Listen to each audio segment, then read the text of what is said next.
गौतम बुद्ध हमेशा अपने शिष्यों से कहा करते थे कि हमारी जीभ दुनिया का सबसे तेज चाकू है और दुनिया में सबसे खतरनाक हथियार हमारे शब्द हैं, जो बिना किसी खून खराबे के लोगों को अंदर ही अंदर मार सकते हैं। हमारे शब्द हमारी ताकत है, लेकिन यह कमजोरी भी हो सकती है अगर हमें नहीं पता कि कब, कहां और कितना बोलना है।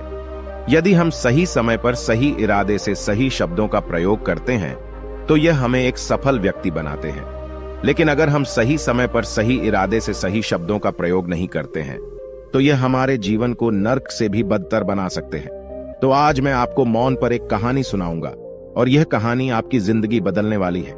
यह कहानी आपको मौन की शक्ति का एहसास कराने जा रही है। जापान में एक बहुत प्रसिद्ध बौद्ध भिक्षु थे जिनका नाम दीजाई था।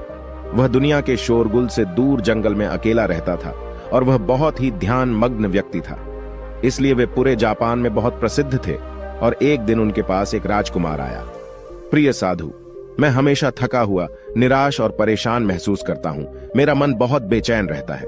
हालांकि मेरे पास सब कुछ है, धन, प्रसिद्धि और सभी विलासिता जो एक व्यक्ति पाने की ख्वाहिश रखता है, लेकिन फिर भी मेरे अंदर शांति नहीं है। तो साधु ने कहा, आपको इसका उत्तर पता है, लेकिन आपने कभी इसकी खोज नहीं की। साधु ने कहा कि मैं एक प्रयोग करना चाहता हूं। क्या आप वह प्रयोग करना चाहेंगे? इस प्रयोग के बाद आपके जीवन में कोई अशांति और चिंता नहीं रहेगी। यह सब सुनकर राजकुमार बहुत परेशान हुआ, लेकिन उसने साधु से कहा कि मुझे बताओ कि मैं क्या करूं। मैं अपने मन की शांति के लिए कुछ भी करने को तैयार हूं। तब साधु ने शांत स्वर में उत्तर दिया, अगले 10 दिनों तक आप मेरे आश्रम में रहेंगे और सामान्य व्यक्ति की तरह रहेंगे, और इन 10 दिनों तक आप अकेले मौन में बैठेंगे और जितना हो सके कम बोलेंगे। राजकुमार साधु की बात से सहमत हो गया। पहले दिन उन्हें लगा कि उनका मन सामान्य व्यक्ति से ज्यादा विचलित है। उसके मन में तरह तरह के सवाल उठ रहे थे और वह आम लोगों की तरह जीवन जीने में असहज महसूस कर रहा था। उसके भीतर बोलने की प्रबल इच्छा थी, पर वह मान गया और कुछ न बोला, एक शब्द भी नहीं। लेकिन वह चुपचाप बैठा रहा। लेकिन जैसे जैसे रात होती गई, उसे एक बड़ी शांति का अनुभव हुआ। उसके लिए यह बड़ा अजीब था। वह अंदर ही अंदर खुश हो रहा था और अपने आप से पूछ रहा था कि बेचैनी कम क्यों हो रही है। अगले दिन राजकुमार एकांत में बैठा प्रकृति को, फूलों को, पौधों को, आकाश में उड़ते पक्षियों को देख रहा था। अपने जीवन में पहली बार वह देख रहा था कि उसके चारों ओर कितनी सुंदर प्रकृति है। वह अपने चारों ओर प्रकृति को देख और महसूस कर सकता है। इस तरह एक हफ्ता बीत गया और उसके मन की सारी बेचैनी, सारी उथल पुथल, सब कुछ गायब हो गया। 8वें दिन की सुबह राजकुमार की आंखें अपने आप बंद होने लगीं और वह गहरे ध्यान में डूब गया। उसने आंखें बंद की, गहरे ध्यान में चला गया। कोई चिंता नहीं थी, मन में शांति थी। राजकुमार को भीतर ही भीतर गहन शांति का अनुभव होने लगा। बाकी के 2 दिन गहरे ध्यान में बिताने के बाद राजकुमार खुद को एक बौद्ध भिक्षु के सामने पेश करता है। राजकुमार ने साधु से कहा कि प्रिय साधु, मुझे उत्तर मिला कि मेरा मन इतना अशांत क्यों है। उन्होंने कहा कि मुझे पता चला कि मेरा मन इतना विचलित और अशांत क्यों था। फिर उन्होंने पूछा, बताओ क्या जवाब मिला। राजकुमार ने कहा कि मैं जरूरत से ज्यादा बातें करता था और दिन भर लोगों पर ऊर्जा बर्बाद करता था और उनके बारे में अकेले ही सोचता था और ज्यादातर समय उनके बारे में नकारात्मक ही सोचता था। इस प्रकार मेरा समय नष्ट हो रहा था और अधिक बातें करने और सोचने से मेरा मन अशांत हो गया था।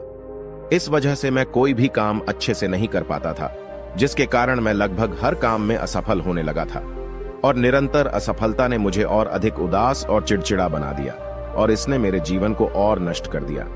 लेकिन ये 10 दिन बिल्कुल अलग थे।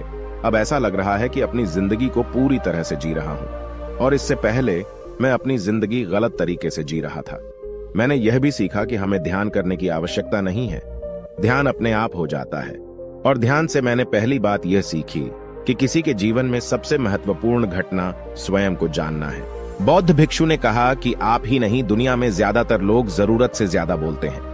आज भी ज्यादातर लोग एक दूसरे को नीचा दिखाने के लिए ही बोलते हैं और आज भी लोग ज्यादा बातें करते हैं और अपना जीवन बर्बाद कर रहे हैं। साधु ने राजकुमार को मौन रहने का महत्व समझाया और कहा कि एक बार शिष्य गौतम बुद्ध से पूछते हैं कि प्रिय बुद्ध, आप अधिकांश समय मौन क्यों रहते हैं? बुद्ध ने कहा, मैं गहराई में मौन रहता हूं। मौन स्वयं को जानने की पहली सीढ़ी है। यदि आप मौन नहीं रह सकते हो तो स्वयं को जानना असंभव है। स्वयं को जानने की पहली सीढ़ी मौन है।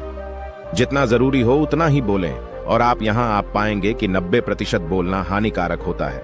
नहीं बोलते तो अच्छा था। 90% मुश्किलें कम हो जाएंगी अगर लोग थोड़ा सा चुप हो जाएं, झगड़े कम हो जाएं, अशांति कम हो जाए, फेंकना कम हो जाए। बस तुम दोनों चुप रहना सीख जाओ। दुनिया में बहुत सारी मुसीबतें सिर्फ बोलने से पैदा हो जाती हैं। जो मौन रहना जानता है वो भीड़ में भी अकेले रहने का हुनर जानता है। एकांत में मनुष्य स्वर्ग भी है। दूसरों की उपस्थिति बेचैनी पैदा करती है। पहले अपने साथ मौन धारण करो, फिर अपनी ऊर्जा को मोड़ में आने दो, मन को घर आने दो। जब आप दूसरों की उपस्थिति से उठते हैं और परेशान हो जाते हैं तो उचित है कि आप अपनी आंखें बंद कर लें और अपने आप में खो जाएं। तुम वहां से भी ताजगी पाओगे क्योंकि तुम्हारे जीवन का स्रोत वहीं छिपा है। वह किसी और में नहीं है, लेकिन तुम्हारी जड़ें तुम्हारे जैसी हैं। आखिर कौन तुम्हें अपने भीतर ले जाएगा? यदि कोई ना हो तो मुझे स्वयं ही भीतर जाना होगा। इसलिए अपने भीतर जाओ। वही परम राजा है, वही जीवन का स्रोत है, वहीं से आनंद का जन्म होता है, वहीं से तुम मृत्यु में डूबोगे, वहीं तुम्हारा सूर्य उदय होगा, वह फिर अस्त होगा। जब भी तुम डुबकी लगाकर लौटोगे वहीं से पाओगे। फिर तुम फिर से तरोताजा हो जाओगे। तब जीवन का नया धन पाओगे। फिर नई शक्ति का जन्म होता है। थकान मिटती है, उदासी मिटती है, चिंता मिटती है। जैसे कोई नहाकर आता है तो शरीर शीतल हो जाता है, शांत हो जाता है, वैसे ही भीतर से कोई वापस आता है तो मौन में स्नान करके लौट आता है तो पूरा व्यक्तित्व शांत हो जाता है और मन आनंदित हो जाता है। जब आप आंतरिक मोह की उस ऊंचाई पर पहुंच जाएंगे तो आप पाएंगे कि आपका मन बोलने से भी नहीं बंटता। वह निरंतर तुम्हारे भीतर बैठी उसकी एक अंतर्धारा बनी रहती है। तुम बोलो लेकिन अपने को मत छोड़ो। आप शब्दों का प्रयोग भी करते हैं लेकिन अपनी चुप्पी नहीं तोड़ सकते। तब तुम्हारी वाणी में सुगंध होगी, फिर तुम्हारी वाणी में विशालता होगी। जो तुम्हारे बोलने का संगीत होगा, सब ठीक हो जाएगा। आप बोलेंगे तो दूसरे ठंडे पड़ जाएंगे।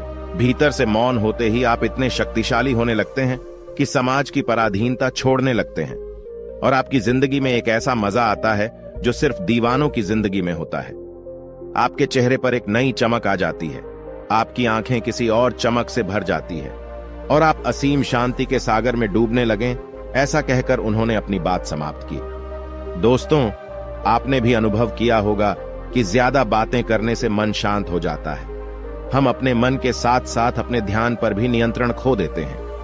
जो लोग बहुत अधिक बातें करते हैं उनमें किसी एक कार्य पर ध्यान केंद्रित करने की क्षमता नहीं होती है, इसलिए वे अपने किसी भी लक्ष्य पर पूरी तरह से केंद्रित नहीं होते हैं और वे जीवन की सच्चाई को नहीं समझ पाते हैं और न ही कभी मनचाही सफलता प्राप्त कर पाते हैं। इसके अलावा आपने देखा होगा वो लोग अक्सर लोगों के बीच हंसी का पात्र बन जाते हैं और जो कम बोलते हैं